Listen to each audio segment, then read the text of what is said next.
Hello mga tiyaying. Good morning mga tiyaying. Dumating na po yung yung documents ko na minsan na ipasa ko na rin sa lumabot na ito sa sa Japan Embassy, pero andito na kasi pinull out namin mga tiyay dahil yun nga ang sinasabi ko, maiipit yung passport ko at ako'y aalis pa Thailand. Kaya naisipan na naming i-pull out ito para doon na lang sa Davao City namin tuloy ang pag-apply ng aming Japan visa. So, hello, good morning everyone. Good morning mga tiyaying. Po yun mga tiyay. Katatapos ko lang pong mag-zumba at nagpahinga ng konti at mga tiyay, ito ang ang dumating na parcel. Lahat ng nasa loob nito ay mga documents namin for application of Japan visa. Yun mga tiyay. So, hindi na tayo maiipit sa ating planong pagpunta ng Thailand kasi andito na yung pasaporte ko. Mga tiyay. Andito na yung mga pasaporte. Sabi, ang lakas mong kumain. Hoy! Kaon paghihapon nastang sa... Ay, nako. Lakas kumain ni ni Sky.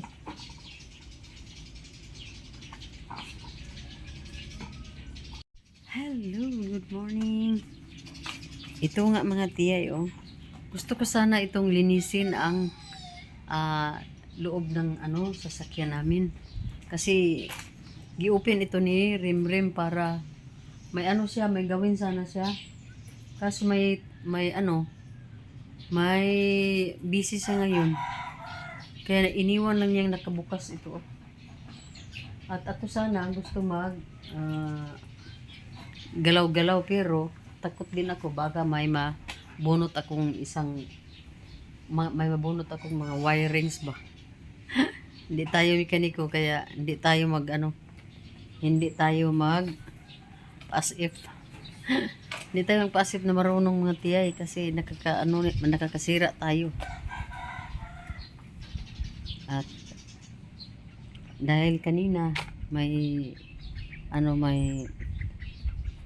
kinuha na yung mga basura namin. Ang tagal nila mag-pick up ng mga basura mga tiyay, kaya yun na ang natira sa mga sako na lang yun, wala na yung laman. Pati rin basura dito sa loob ng bahay. Ipadala na rin namin sa garbage collector po mga tiyaying. Ayan Gusto kong pumunta doon sa bandang likod kasi may nakita akong isang bayabas na malaki. Kaya ito nakaspagiti lang tayo. Ang daming mga daming mga ibon mga tiyaying. Hindi ko sila pero marinig nyo yung nila. Busis. Ay! Naade ka diha? Ay! May dalawang bitbitan sa anak ko na. Anya na. Ito rin sulod kaya ito rin. Ayan mga tiyay. Na kami. Matikman na namin yung ilang beses na kami nakakuha dito ng bunga. Isa ning yung malaki nasa bandang gitna. Ha? Na yan siguro Tungtong dira Tungtong dira ba? Sure ka? Dami kasing mga tiyay sa palagay ko more than 100 ata pero nakuhaan na namin to ba. More than 100 na pieces ng bunga mayroon sa. Basta madami na siyang bunga mga tiyay at pang ilang pieces na to nakuha natin Ha? Daghan na. Wakas mga tiyaying. Na rin tayo, nakatikim na rin tayo ng mga bunga ng ating mga dito prutas. Ito lang yung prutas na Meron kami dito sa ano merong ano ito oh kasi pinutulan ko na ang kuan. Kinalbuhan na namin yung mga tiyay. Kasi may kuryente doon oh. Hindi makita. Basta may kuryente doon sa yan. Yan mga tiyay oh, kuryente yun oh. Kaya ginawa na namin no, na kalbuhin yung yung rambutan at mayroon naman kaming ingay ni pa no. Kumusta na kaya yung mga natin dito? Wala pa man nimo na diligan tong kuan dito ning. Murag namatay lagi to ning. Ayan mga tiyay. Yan yung mga kunti lang ang kailangan natin itanim dito mga tiyay. Hindi naman tayo makaubos niyan pag yan. Dadami na yan. Oh. Init ba nimo mumubo Dahil ito hindi na mamulaklak itong mga dito. Tanggalin ko to mamaya. To oh. Itong mga tinira kong mga kuan ba. Mga maliliit na branches. Tanggalin ko na to mamaya. Wala nang init. Ay, ang ingay ni Pikas-pikason lang nining.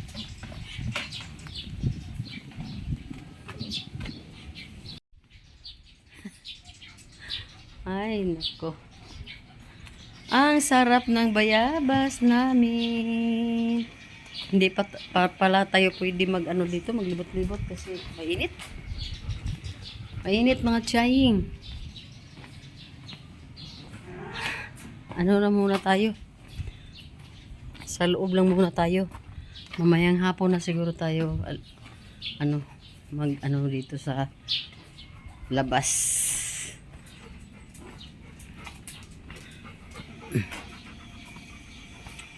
Itong ginamit ko na yung pang sa lips ko.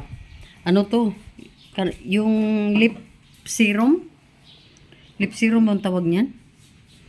Basta pang lip, may serum yan. May serum ang nakalagay. So dahil ngayon ay sobrang mahangin, minsan nag-balm ako, nag-lip balm. Minsan naman nag-moisturizer ng lip moisturizer. Minsan naman ito lip serum. Ito yung mga tiyay. Para hindi tayo hindi magbakbak ang kuan natin. Ang mga labi natin mga tiyay. Mahirap na. Meron pa naman tayong lakad tapos nagbabakbak yung natin, mga labi natin no. Hello mga tiyay, andito na po yung katas ng aming prutas na nasa likod ng bahay lang. Hindi namin to mga tiyay, hindi kami nagtanim dito, ang mga ibon. Siguro kasi nasa gitna yun ng space namin sa likod. Pero hinayaan na namin lumaki hanggat sa namunga at maraming salamat sa mga ibon. Dahil ang galing nilang maging farmer. Galing nila tanim. Kahit na yung ibang mga dyan, mga tumubo lang ng mga prutas, pero binunot ko rin kasi hindi sa saktong lugar ba. Ito lang yung tinira naming puno ng bayabas dito kasi nakita namin na maganda ang niya ba, ang hugis ba, nung maliit pa siya. Kaya hinayaan lang namin dahil alam namin na makapagbigay ito siya ng magandang shade. Mapasilungan natin sa loob. At hindi namin nakala na ganito pala. Kung sa Bisaya, limbahon ang kanyang bunga. Ganito pala mga tiyaying. 2 piraso lang to, may kinain na nga si Nining. Half na imuhan may kinain na nga si Nining, pero ang dami ang dami pang dito. Slice. Kaya pag may mga tiyay may natanim, may aanihin pala talaga, totoo pala talaga. At itong dalawang mga ano namin, mga alaga namin dito, kanina pa yan tingin ng tingin sa ano, sa itong bayabas mga tiyay, pero hindi namin binigyan. Hinayaan na lang namin silang maglaro. Kaya umpisahan na natin. Harbatin mga tiyaying. Umpisahan na natin kainin kasi matigas yung ano niya, balat niya mga tiyay pag hindi pa masyado mahinog ba. Tapos matamis yung ano, yung loob. Tamis ang pan niya. Basa yung lupa. At okay naman kung uulan kasi ilang weeks na walang ulan tayo mga tiyay. At nakainom na rin ang ating mga yung nasa taas yung mga bougainvillea natin na may mga maliliit na mga blooms. Yan. Okay lang naman kasi yung sa itaas hindi namin yan madiligan. Ito lang nasa bandang baba. Yun na mga tiyay. At si tiyaying ayan si tiyaying mga tiyay. Nag-sorting na ng mga mga bagong laban ng mga gamit natin. So, wala naman tayo. Aywan ko lang kung matuloy ba yung plano namin. Kung matuyo yung lupa siguro at wala nang banta ng ulan, tuloy siguro ang aming walking mamaya. Pero kung hindi naman, wala tayong magawa, no? Tingnan lang natin. Daming mga tinig ng mga ibon, mga tiyaying. Ang saya-saya nila, no? Walang problema. Kung may sisirain sila, sisirain nila talaga. Gaya dito, sinira nila, Yung doon, sinira din nila, Yun ang mga ugali ng mga ibon na yan.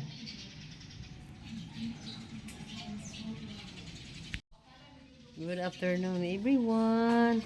At andito ang inyong tiyaying. Andito inyong tiyaying mga tiyay. Wala tayong mga tiyay. Mga 2 PM na ata ngayon. Okay. 3:13 na pala ng hapon mga tiyay. At pwede na sana kami aalis, no? Kung wala lang sanang hindi lang umulan. Hi! Hello mga tiyay. Tingnan mo mga tiyay, Ready na talaga mga tiyay si tiyaying. Para sa aming sana. Yung walking namin, nakapag na tayo mga tiyay. Nagbihis na ako mga tiyay. Kasi excited na po akong mag-walking. Ang problema lang, mayroon pa ring mga raindrops. Keep falling.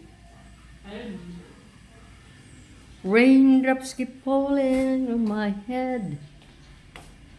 Alam mo mga tiyay, sa totoo lang, ang pinakamahirap sa akin talaga yung pag-pronounce. Yung pag-pronounce ng mga kung noong unang alaw mga tiyay, sa sa estudyante pa ako ng high school, mayroon kaming teacher na ang galing sa English, ang galing mag-pronounce ng mga words. Tapos, ang galing ko ding mag-write kung ibibigkas lang ng maigi yung isang word. Kahit na, di ba sa high school tayo, daming mga words na hindi natin masyado nakabisado. Tapos, ng teacher natin, basta i-pronounce lang na maigi, makukuha ko yung tamang spelling. Kaso lang, pag ako na ang ipabigkas, ako na ang ipapronounce ng teacher, Tatakas talaga ako mga tiyay.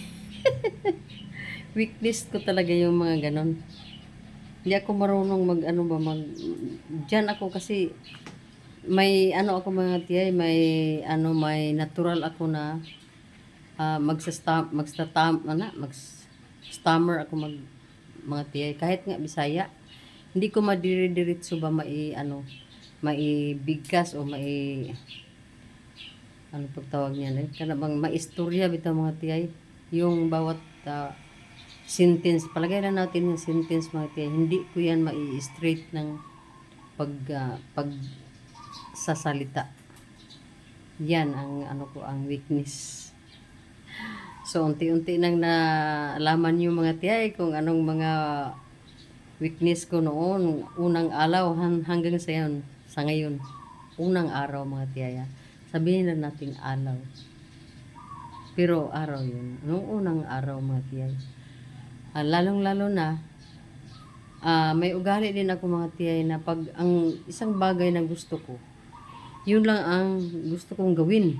Ayaw ko yung inuutusan ako mga tiyay lalo na yun nga pagbibigkas lalo na yung mga sound na mga pinaano-ano pa yung mga bibig natin pinapangit-pangit pa yung perform ng mga dila at bibig natin para maibigkas ng tama. Tatakas ako niyan mga tiyay. Pero yung pinaka-favorite ko noong unang araw na gawin ko as estudyante, hindi ako masyado mga tiyay kanang attentive or focus ba. Ipalagay natin na attentive ako sa hearing. Pero hindi ako naka-eye to eye mga tiyay sa teacher. Yun ang ugali ko noong unang araw. Nakinig lang ako pero hindi ako tititig sa teacher namin mga tiyay. Ang ginawa ko, yung kamay ko nagkukulikot, ano bang tawag niyan? Yung busy ang kamay ko mga tiyay sa mga ginagawa ko rin nasa ilalim ng kuwan, nasa ilalim ng desk mga tiyay. Desk ang gamit namin noon unang mga araw. Kami, 3 or minsan 2 kami sa isang desk kaupo. 'Di ba may lalagyan yan ng mga papel doon sa ilalim. Doon ang ko mga tiyay, kamay ko mga tiyay malikot. Malikot ang kamay ko sa mga bagay-bagay na yun. Kasi ang hilig kong mag-drawing. Minsan dinodrawing ko yung teacher na nagalit. Kasi noong unang araw din, may mga teacher din na wala pa sila sa ngayon ba na may social media na bawal na hagisan mo ng targetin mo ng chalk or eraser. Estudyante, bawal na yan sa ngayon. Pero noong unang araw talaga, may nangyari talagang ganyan sa mga estudyante at teacher. Kaya ako noon, palagi akong nahahagisan ng mga chalk lang yung sa akin ata. Para aware ako ba. Pero ang dami ko ng yung dami ko nang nagawang mga drawing sa ko. May gumagapang na bata, mga ganun ba. May nanay na naglalaba, naglagay ng palanggana dito sa ulo. Sa ba tawag ng ilokdo o palanggana mga tiyay? Basta yun. Yun, mahagisan ako ng chalk ng teacher namin noon. Pero hindi naman ako nagagalit kasi ipinaliwanag naman ng teacher before na kailangan talaga na makinig yung mga estudyante sa mga leksyon ba na dinidiscuss ng teacher kasi ang hirap ng mga ginawa ng mga teacher para lang magkaroon tayo ng kaalaman mga tiyay. Pero dahil itong si tiyaying minsan nga nung nag 4th year na ako kasi medyo dalaga na talaga ako mga tiyay. Mayroon akong sariling sinusunod sa buhay ko, mga ganun ba. May mga desisyon akong gusto ko sa mga oras na yan. Talaga, lalabas talaga ako sa room. Lalo na pag na-board ako sa isang subject. Kasi noong unang araw sa 4th year high school ako mga tiyay. Mayroong subject kami na Spanish subject last subject every Friday, once a week lang yun. Tapos, di talaga ako gusto ng, di ko nagustuhan talaga yung subject na yun. Kaya ang ginawa ko mga tiyay, tumatakas ako mga tiyay, dala-dala ko yung gitara ko kasi may gitara akong regalo na doon ko iniwan palagi sa yung tinatawag namin na dust. Dust ba yun? Yung lalagyan ng mga sa ilalim may mga armory, mga wooden rifle ba. So yun. At kinuha ko yun doon mga tiyay at ako'y magigitara na doon sa puno ng isang malaking kahoy na nasa gitna sa aming ground. So yun. Tapos ako lang yung unang nag-umpisa hanggang sa dumami kami mga tiyay. Kaya minsan yung teacher namin pinapagalitan talaga ako. Inano talaga ako niya. Tinatawag talaga ako sa office ng namin ng principal para kausapin. From grade 1 pa ako. Yun ang ginagawa ko yung pag-drawing talaga grade 1 pa ako nangyari. Yung kaya dalawang section yung grade 1 nung una, A and B. Tapos diyan ako sa A. Ang sa kabilang kwarto naman ay ang B ng grade 1. Yun na ang ginagawa ko mga te. Kaya sinabi ng teacher ng A, yung teacher ko, kinausap niya yung teacher sa B na ano daw gawin niya sa akin kasi yun daw wala, hindi daw ako nakinig, pero ang taas naman ng mga grades ko kasi hindi nakinig, hindi nakatitig pero nakinig. Yun ang nangyari. Tapos inano nila ako mga tiya, yung quietly nila ba, iniispayan nila ako sa bandang likod, hindi ko alam. Doon pala sa likod sila dumaan. Tapos inano ako mga tiya, tinitingnan ko, iniispayan nila kung anong ginagawa ko. Yun, nahuli nila yung papers ko na ang dami ko na palang nagawang mga drawing at andun pa yung teacher nga nag-discuss doon sa board. Tapos may mga yun nga sinabi ko, may dalaga at ulitaw, may nanay at tatay, mga ganon mga tiyay. Hindi din ako mahilig sa mga view, mag drawing. Yung mga tao-tao talaga yung akin nung unang mga araw. Hindi nga ako mahilig yung sa mga mga flowers, hindi. Basta sa mga tao-tao, basta na-appreciate ko yung paggawa ng mga pag-drawing ng mga tao, mga tiyay ba. Tapos sabi ng kuan, pag inano nila doon sa office ng principal, na yun pala ang nangyari, kinuha nila, inimbargo nila yung ano ko mga tiyay. Inimbargo nila yung ayaw pagdagan ako. Inimbargo nila yung drawing ko mga tiyay. Dinala doon sa principal. Hanggang sa sabi ng teacher at yung sabi, hayaan na daw ako kasi para ma-develop ko yung talent pala yun. Sabi ng teachers grade 1 section B, talent pala yun, kailangan daw ma-develop hanggang sa nag-grade 3 ako, grade 4, grade 5, grade 6 ako na yung gumuguhit ng mga ipanglagay sa mga classroom, mga decoration. Naging hanap buhay ko naman yan. From teachers to students, mga classmates o ibang pang mga mag-aaral sa ibang mga mga section or grades. Sa akin na po nagpa-drawing hanggang sa first year, third year, fourth hanggang graduate ako ng high school. Yun ang naging hanap buhay ko. Hindi na ako naghihingi pa ng mga baon o mga allowances sa nanay ko. Hindi, sa sariling income ko na. Doon ako, mga tiyay, doon nasisira yung mga ngipin ko. Doon basta ang daming sira ng mga ngipin ko mga tiyay kasi na ako ba, abunda na talaga ako ba sa pambili ng mga kakanin, daming mga kakanin na binibenta sa sa labas ng school. At siyempre abunda talaga kasi may yung half ng kartulin noon 2 pesos yung kuan ko. Basta yung mga map of the Philippines, mga ganun, mga mapa mga tiyak.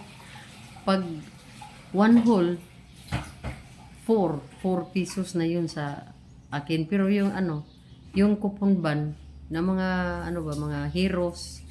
Kasi ginuguhit ko yan noon kasi yung mga teacher noon, pagguhit nila, di gaya ngayon na i-print na lang yung mga heroes of the Philippines, yung mga ganon. Pero noong unang araw, ginuguhit ko yan mga tiyay. Halos ako lang ang gumagawa niyan. So sa isang gabi, bago ako matulog, basta kupunban lang yung ano ko, material na gagamitin namin, mag-drawing ako ng mga 20 pieces bago ako matulog mga tiyay. Walang kuryente naman sa amin at nakadapa lang ako doon sa sahig namin. Ah, mabuti na lang kasi yung sahig namin noon, kahoy na ang lalapad ba? Malapad talaga matiyan. Doon lang ako nakadapa lang ako doon. Ang sakit ng likod pero dahil bata pa tayo, kinakaya natin yan. Tapos, ano mga tiyay?